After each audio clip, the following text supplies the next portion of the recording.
Particulièrement fier d'être présent ici aujourd'hui comme une étape de mobilisation qu'il va falloir gagner. Il y aura aussi une manifestation samedi prochain où il faudra être massivement présent.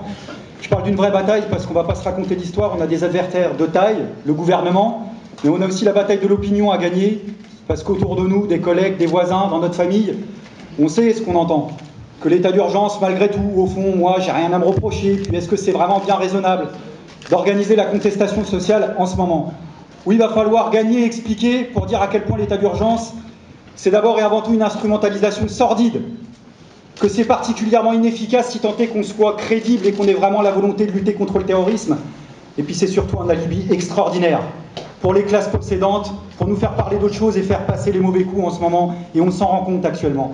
Une instrumentalisation sordide, d'autres camarades l'ont dit, sordide parce qu'ils ont profité de notre émotion, de notre tristesse, de notre colère, pour faire passer quelque chose dont légalement ils n'avaient déjà pas besoin. Le syndicat de la magistrature a eu l'occasion de le répéter à plusieurs reprises. Toutes les mesures qui ont été prises, les quelques jours qui ont suivi les attentats du 13 novembre, étaient malheureusement, et je dis bien malheureusement, possibles avant que le décret de l'état d'urgence soit apporté. Que ça soit les interdictions de manifestation, on en sait quelque chose avec les manifestations pour la Palestine par exemple l'été dernier, que ça soit les assignations à résidence, que ça soit les perquisitions administratives, y compris nocturnes. Donc l'objectif, il est ailleurs. Et c'est pour ça que c'est inefficace. Inefficace pourquoi? Parce qu'on nous prépare à vivre, nous et nos descendants, selon les codes de la guerre, dans une société sécuritariste. Or, il faut le dire, l'affirmer, les solutions sécuritaristes va-t-en guerre, à l'image d'ailleurs des guerres impérialistes et des frappes qu'on continue à mener dans ces pays-là, ne feront jamais partie de la solution parce que depuis le début, elles font partie du problème. Ces politiques-là ne saperont jamais les bases matérielles sur lesquelles repose et recrute Daesh. Elles les alimentent. Parce que oui, il faut comprendre. Je sais que M. Valls ne veut pas comprendre. Il a dit, il ne faut pas expliquer, il n'y a rien à expliquer, parce qu'expliquer, c'est déjà justifié. Mais dans quel monde il vit? Dans quel monde il est en train de chercher à nous faire vivre?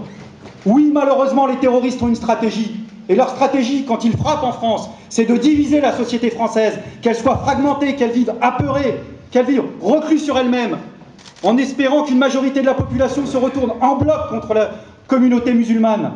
Eh bien ça, je l'affirme, malgré le climat raciste et islamophobe ambiant, ça n'a pas marché. Parce que les terroristes ont fait tellement du sale, ont tapé tellement sur tout le monde, que oui, il y avait une aspiration, il y a encore une aspiration à l'unité humaine.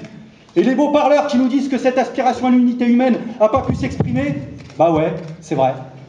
On n'a pas vu, après les attentats du 13 novembre, des centaines de milliers de personnes dans la rue pour l'affirmer. Et pour cause, il y a l'état d'urgence. C'est quoi l'état d'urgence si ce n'est nous faire vivre dans une société prostrée, qui justement en incapacité de pouvoir se mobiliser? C'est quoi l'état d'urgence si ce n'est la société précisément que veulent les terroristes? Et c'est pour ça que c'est inefficace. Et je termine en disant que c'est quand même le plus bel alibi qu'ils veulent. Ils nous parlent de trêve sociale. Est-ce que le gouvernement ou le patronat a arrêté une seule mesure, un seul mauvais coup? Est-ce qu'un seul licenciement a été bloqué? Est-ce que le vote du Sénat qui a repoussé l'âge de la retraite a été empêché au mois de novembre, alors que l'espérance de vie recule en ce moment? Eh bien non, pour eux il n'y a pas de trêve, ils tapent fort. On a même M. Macron qui se croit autorisé de nous expliquer que la vie d'entrepreneur est plus dure que la vie d'un salarié, alors qu'on vient d'assister à la condamnation des syndicalistes de Goodyear. C'est vous dire à quel point eux ont la haine de classe. Donc le combat va continuer et rien n'est écrit par avance, sans faire de mauvaises comparaisons. La société espagnole, en 2004, a vécu à peu près le même type d'attentat qu'on a connu. Ça n'a pas empêché l'État espagnol de faire partie d'un de ces épicentres des grandes contestations sociales qui traversent actuellement l'Europe et qui réclament justement des ruptures avec la société capitaliste actuelle qui crée les inégalités, qui crée le monde barbare dans lequel on est et qui est le meilleur terreau du recrutement du terrorisme.